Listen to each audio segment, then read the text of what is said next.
There's a silent war happening right now.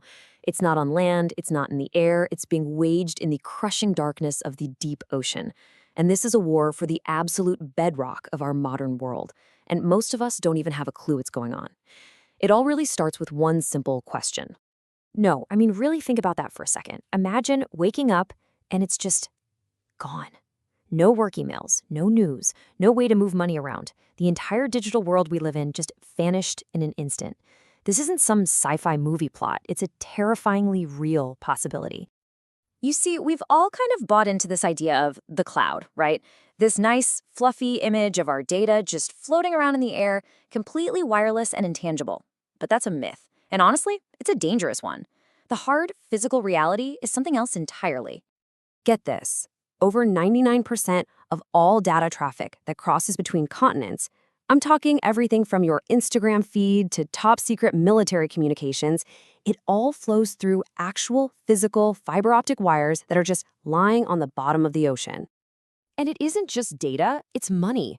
A staggering $10 trillion in financial transactions rely on these cables every single day. The lifeblood of the entire global economy is literally pulsing through these underwater wires right now as we speak. And the scale of this network is just mind-blowing. I mean, just look at these numbers. We're talking about more than 550 active cable systems. If you laid them all end to end, they would stretch for 1.4 million kilometers across the seabed. It's like a colossal, invisible nervous system for the entire planet. But here's the kicker. For as massively important as they are, these vital arteries of our digital world are shockingly fragile. For all their amazing technology, believe it or not, most of these cables are no thicker than a regular garden hose, just sitting there on the ocean floor. So you've got this supremely important system that's also extremely vulnerable. And of course, that combination has made these cables a prime target in a new kind of conflict, one that's fought entirely in the shadows. It's a strategy called gray zone warfare, and the whole idea is to commit hostile acts that are deliberately ambiguous. Was that cable cut an accident, or was it an attack? The goal is to poke, to disrupt, and to intimidate, all without ever technically firing a shot. And the vast unpoliced depths of the ocean? Well, that's the perfect cover. And look, this isn't just a theory. We're seeing it happen. In early 2024, cables in the Red Sea were mysteriously cut. We have Russian naval vessels, including their specialized spy ships, constantly being spotted loitering near critical cable routes. And Chinese ships have been implicated in damaging vital connections near Taiwan. These are not just a few random incidents. You start to see a pattern. And that is the core tactic of gray zone warfare, the plausible deniability. Any single event can be explained away. Oh, it was a stray ship anchor, a fishing net got tangled. But when you zoom out and look at the whole picture, the pattern starts to raise some really chilling questions. I mean, how do you even defend against a threat that's designed to look like a coincidence? So all of this leads us to the ultimate nightmare scenario, what some top analysts are now calling a potential cyber Pearl Harbor, a sudden, coordinated, and absolutely crippling blow to our entire digital infrastructure. The consequences would be immediate and just catastrophic. And forget not being able to stream a movie for a bit, we need to think so much bigger.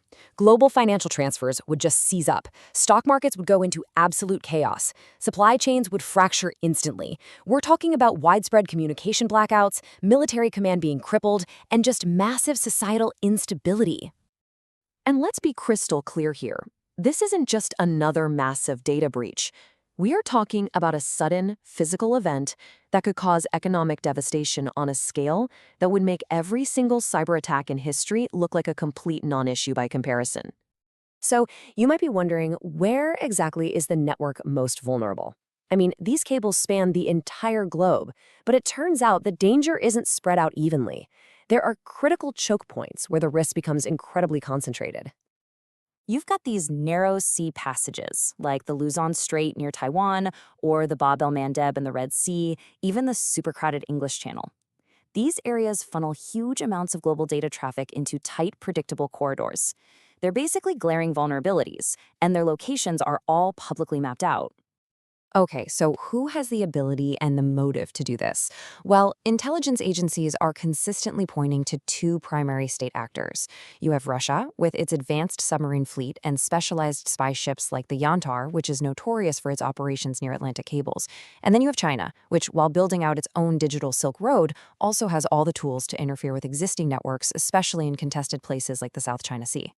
And what makes defending all this stuff so incredibly difficult is that most of these cables, they're not owned by governments. They're owned by private companies. Think Google, Meta, and so on. And international law, it offers very little protection out in the vastness of the open ocean. It just creates this really fragmented and challenging security mess. But okay, that's the threat. It's a lot. The good news, though, is that the wake-up call has definitely sounded. This slow buildup of threats is now being met with a new, coordinated response from both governments and the private sector. The strategy is really three-pronged. First up, monitoring.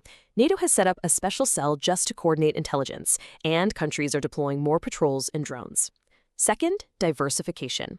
The tech giants are funding new, different cable routes to build in some redundancy. The idea is that one or two cuts shouldn't cause a total blackout. And third, hardening the infrastructure itself, researching tougher cables and new AI systems that can detect threats. But even with all of that, it leaves us with one last, pretty sobering question. Protecting over 1 million kilometers of cable lying on the deep ocean floor is a monumental task.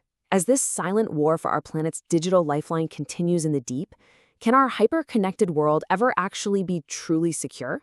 It's a question we all need to be thinking about, because the answer affects every single one of us.